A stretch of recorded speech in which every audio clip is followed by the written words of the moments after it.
शहराची खबरबात या बातमीपत्राचे प्रायोजक आहेत Mac care super speciality hospital Ahmednagar. Congratulations वहिनी, बाळ झाल्याबद्दल। पण मी ऐकलंय डिलिव्हरी फार क्रिटिकल होती। आता ठीक आहे ना सगळं? अगं होता थोडा प्रॉब्लेम, पण स्त्रियांच्या आरोग्याची संपूर्ण काळजी घेणारं मातृसेवा होतं ना साथीला। सगळं सुरळीत झालं। किशोर वयापासून ते रजोनिवृत्तीपर्यंत स्त्रीच्या आरोग्याची संपूर्ण काळजी घेणारं अहमदनगर मधील पहिलं स्त्री रुग्णालय Matruseva women's hospital obstetric ICU। किशोरवयीन आणि विवाहपूर्व समुपदेशन, गरोदर माता तपासणी आणि प्रसूती, पहिल्या सिझेरियन नंतर नॉर्मल डिलिव्हरीची सोय। मातृसेवा विमेन्स हॉस्पिटल, सक्कर चौक, नवीन टिळक रोड, अहमदनगर। फोन 9850 20 0017।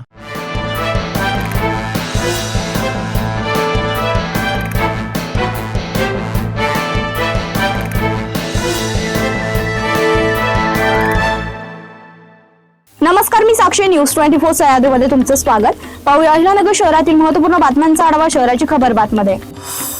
अहिल्यानगर शहरातील प्रभाग क्रमांक 13 मधील टिळक रोडवरील हॉटेल राज पॅलेस ते श्री मार्बल्स रस्त्याचं काँक्रिटीकरण कामाचा प्रारंभ आमदार संग्राम जगताप यांच्या हस्ते करण्यात आला।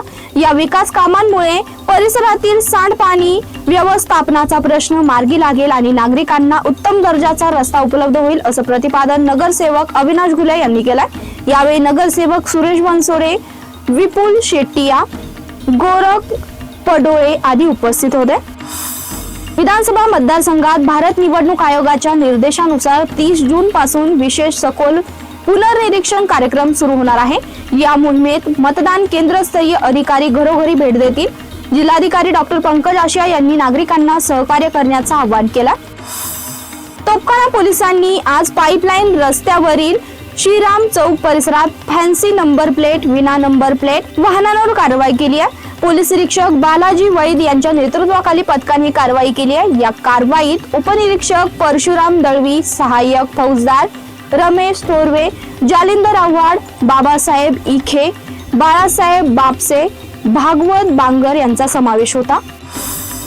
अहिल्यानगर शहरात सुरू असलेल्या कत्तलखान्यांवर स्थानिक गुन्हे शाखेने कारवाई करत 3 संशयित आरोपींना ताब्यात घेतलाय। त्यांच्याकडून 76,500 रुपयांचा मुद्देमाल जप्त करण्यात आलाय। कोतवाली पोलीस ठाण्यात मुनावर फकीर सय्यद, नवीद रफीक कुरेशी आणि सालीम फैयाज अहमद कुरेशी या तिघांविरुद्ध गुन्हा दाखल करण्यात आलाय। हे आरोपी सुभेदार गल्ली, झेंडी गेट, अहिल्यानगर येथील रहिवासी आहेत।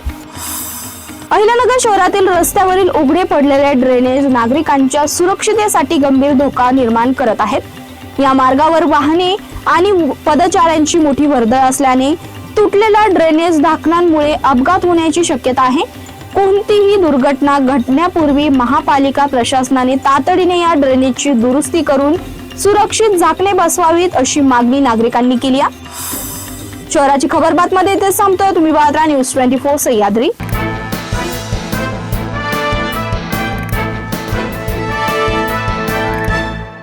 शहराची खबरबात या बातमीपत्राचे प्रायोजक होते Mac care super speciality hospital Ahmednagar.